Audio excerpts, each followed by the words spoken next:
Shubhodaya, respected judges, and also my dear friends. Today, నేను ఇవాళ చెప్పబోయే టాపిక్ ఎయిర్ వాటర్ సాయిల్. ఈ మూడు అనేది మనకు ఎంతో అవసరం. ప్రజెంట్ ఈ ఇప్పటికైనా ఈ మూడు మనకు అవసరం. ఎందుకంటే అవి లేని మనం లేము. ఎట్లా అంటే మన బాడీలో ఆర్గన్స్ లైక్ మైండ్, బ్లడ్ అట్లా ఎయిర్ వాటర్ సాయిల్ అంటే అవి సేమ్ అక్కడ. ఇప్పుడు మనం ఫస్ట్ మొదటిగా చెప్పబోయేది వాటర్.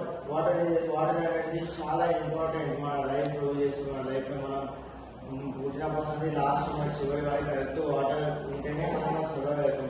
కానీ ఒకప్పుడు వాటర్ ఎట్లుంటే ఎట్లా చెరువులో వాటర్ కరెక్ట్ తాగేటట్టు ప్రజలు మన పూర్వీకులు ఉన్నప్పుడు. కానీ ఇప్పుడు మన దగ్గరకు వచ్చేసరికి అది ఏమైందంటే చెరువులే కాదు, ఆ చెరువులు వేసుకుని ప్రిపరేషన్ తాగాల్సి వస్తుంది. దానికి కారణం ఏంటంటే మనం వాడే ప్లాస్టిక్, ఇండస్ట్రీస్, మళ్ళా ఫార్మర్స్ ఫార్మింగ్ కోసం పెస్టిసైడ్ చేస్తారు. పెస్టిసైడ్ చేసినప్పుడు ఆ రెయిన్ వాటర్ అనేది కలిసి మొత్తం మళ్ళీ సముద్రం వస్తే సముద్రంలో మనం రీసెంట్గా అనమాట వాటర్ పొల్యూటెడ్ అవుతుంది. దీనికి వాటర్ సొల్యూషన్ ఏంటంటే ఫస్ట్ ఆఫ్ ఆల్ ఇండస్ట్రీస్ వెళ్ళే వేస్ట్ని మనము సపరేట్ చేయాలి. కెమికల్స్ని సపరేట్ చేసి దాని యొక్క పవర్స్ని తగ్గించి కుడతారు చెరువులకి. ఇంకోటి మళ్ళీ మనము ఫార్మింగ్ చేసే ఫార్మసీ కూడా అవగాహన ఇవ్వాలి. ఎట్లా అంటే ఊరికే ఇట్లా ఎక్కువ పెస్టిసైడ్స్ వాడద్దు, తక్కువ వాడి సేవ్ చేసుకోవాలి అట్లనే. ఒకవేళ మనం ఇదే కంటిన్యూ చేసినాం అనుకో,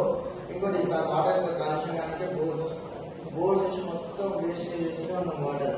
ఇదంతా ఆపాలంటే దీనికి సొల్యూషన్ కూడా మన దగ్గరనే ఉంది. ఒకటి సొల్యూషన్ ఫస్ట్ ప్లాస్టిక్ వాడకుండా నార్మల్ బ్యాగ్స్, పేపర్ బ్యాగ్స్ కానీ అట్లా వాడాలి. ఇంకోటి ఇండస్ట్రీస్ వేస్ట్ సపరేట్ చేసి అలాగే వాటర్ పెద్ద ప్రాబ్లం ఉండాలి. మళ్ళీ బోర్డ్స్ని తక్కువ వేయాలి. బోర్డ్స్ని తక్కువ వేసి మనం ఇంకొక గుంతలు తీసుకొని పెట్టుకోవాలి. ప్రతి ఇంటింటికి ఇంకొక గుంతలు తీసి పెట్టుకున్నా కానీ వాటర్ స్టోరేజ్ ఉంటుంది. లేదు ఇట్లా మనకు అర్థమనుకో మన వచ్చే జనరేషన్లో వాటర్ని సాలిడ్ ఫామ్లో చూసి వాటర్ తినాల్సి వస్తుంది. వాటర్ని మింగకుండా తినాల్సి వస్తుంది. Tap water solid form. అసలు మన భూమికి వాటర్ ఎట్లా వస్తాయంటే కొన్ని వేల సంవత్సరాల క్రితము మన భూమిని ఒక్కొక్క ఆస్ట్రాయిడ్ ఢీకొట్టేటప్పుడు ఆ asteroid little bit of water అట్లా ఉండడం వల్ల ఎన్ని ఆస్ట్రాయిడ్స్ ఢీకొడితే మన భూమికి ఇప్పుడు సముద్రాలు అనేవి వచ్చినాయి. ఇది వాటర్. నెక్స్ట్ ఎయిర్ అనేది మనకి వాటర్ ఏరియాలో 2 minutes దాకా ఉంటాము. కానీ ఎయిర్ 2 minutes ఉంటున్నాం. మనం వాటర్ ఏం లేదు 2 minutes దాకా ఉంటున్నాం. ఎయిర్ గురించి మొత్తం పొల్యూట్ అవుతుంది. దాని main reason first of all industries. Second thing vehicles వల్ల ఎయిర్ చాలా పొల్యూట్ అవుతుంది. ఈ ఎయిర్ పొల్యూట్ అయిందనుకో ఇప్పుడు ప్రజెంట్ అది ఎప్పుడు చూపెట్టేది ఎఫెక్ట్ ఎప్పుడు చూపెడతారంటే మెల్లగా చూపెట్టదు. ఇప్పుడు ఎయిర్ పొల్యూట్ అయిందనుకో కార్బన్ డైఆక్సైడ్ వల్ల ఓజోన్ లేయర్ దెబ్బతింటుంది. ఓజోన్ లేయర్ దెబ్బతిందనుకో డైరెక్ట్ సన్ నుంచి వచ్చే యూవీ రేస్ అనేది మన మనకి స్కిన్ ఇరిటేషన్, ఐ ఇరిటేషన్ అన్నీ వస్తాయి. అందువల్ల మన ఎయిర్ పొల్యూషన్ ఆపాలి. మన ఇండస్ట్రీస్ నుంచి వచ్చే సల్ఫ్యూరిక్ గ్యాస్ కానీ ఏ గ్యాస్ అయినా కానీ సల్ఫ్యూరిక్ గ్యాస్ రిలీజ్ అయినప్పుడు ఎంతో డేంజర్ మనకి. ఎట్లా అంటే ఆ గ్యాస్ రిలీజ్ అయ్యి అది అనేది మొత్తం ఎయిర్ కలిసిపోదు. అది హిమాలయస్ దాకా పోగలుగుతాయి. హిమాలయస్లో కానీ పోయి అది హిమాలయస్ వెళ్ళాయి అనుకో ఆటోమేటిక్ వాటర్ వల్ల ఫ్లడ్స్ వస్తాయి. సమ్మర్ సీజన్లో కూడా రైనీ సీజన్ వచ్చి మొత్తం విలేజెస్కి ఫార్మర్స్కి ఎంతో ప్రాబ్లం అవుతుంది. అందువల్ల దీన్ని ఎయిర్ పొల్యూషన్ తగ్గించాలంటే ఫస్ట్ థింగ్ ఇండస్ట్రీస్ కూడా చిమ్నీస్ పెడతారు. చిమ్నీస్ అంటే కోగొట్టాలు పెడతారు. అవి కొద్దిగా హై లెవెల్లో పెట్టాలి. మనం ఇట్లా చాలా గ్రౌండ్ లెవెల్కే పెడతారు. కానీ అట్లా గ్రౌండ్ లెవెల్ పెట్టకుండా హై లెవెల్లో పెట్టాలి. హై లెవెల్లో పెట్టి ఒక్కొక్క గ్యాస్ని సపరేట్ చేయాలి. సపరేట్ చేసి ఎయిర్లో పంపించడం కానీ మన గ్రౌండ్ లెవెల్ దాకా ఉండాలి. ఆ విధంగా తగ్గుతుంది. మళ్ళీ వెహికల్స్ కూడా తగ్గించాలి. వెహికల్స్ ఎట్లా అంటే పెట్రోల్ కాకుండా ఎలక్ట్రిక్ కానీ సోలార్ కానీ అట్లా కొన్ని యూజ్ అయ్యేటట్టు కొన్ని ఎలక్ట్రిక్ సంబంధించినట్టు వాడవాలి మన వెహికల్స్ కూడా. దానివల్ల వెహికల్స్ పొల్యూషన్ కూడా తగ్గుతుంది. ఈ ఎయిర్ వల్ల ఢిల్లీలో చాలా ఇబ్బంది కలుగుతుంది. మనం దివాళీ అన్ని స్టేట్స్లో దివాళీ క్రాకర్స్ అంటే చెప్పుకుంటే వాళ్ళు మాత్రం జరుపుకోలేకపోయింది. రీజన్ ఎయిర్ పొల్యూషన్ వల్ల. దీనికి ఎయిర్ పొల్యూషన్ సొల్యూషన్ ఏంటంటే ఎలక్ట్రిక్ వెహికల్స్ వాడాలి. ఇండస్ట్రీస్ కూడా చేంజెస్ అనేది హైట్లో పెట్టుకోవాలి. అది పోగొట్టాలి. అవి హైట్లో పెట్టి గ్యాస్ నెక్స్ట్ సాయిల్. సాయిల్ అనేది మనకి ఎలా అంటే సాయిల్ మొత్తం మనకి తిండి ఆధారం సాయిలే, తిండికి ఆధారం సాయిలే.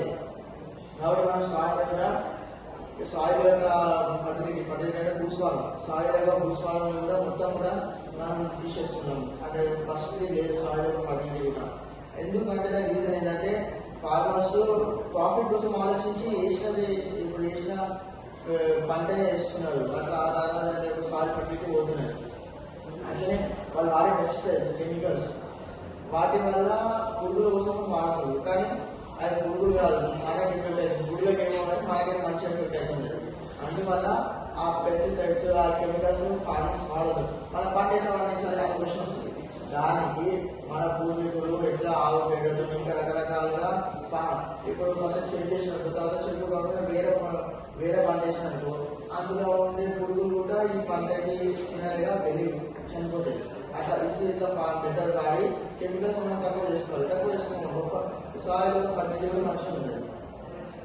మన ఇప్పుడు ముందు పూర్వీకులు ఎంతో బలంగా ఏ పంట పండించారు. కానీ ఈ జనరేషన్ వాళ్ళు అట్లా లేదు. ఎందుకంటే వాళ్ళు తినే ఫుడ్ అప్పట్లో మొత్తం ఆర్గానిక్ అని మొత్తం వ్యవసాయం కెమికల్స్ లేదు. కానీ ఇప్పుడు మొత్తం కెమికల్స్.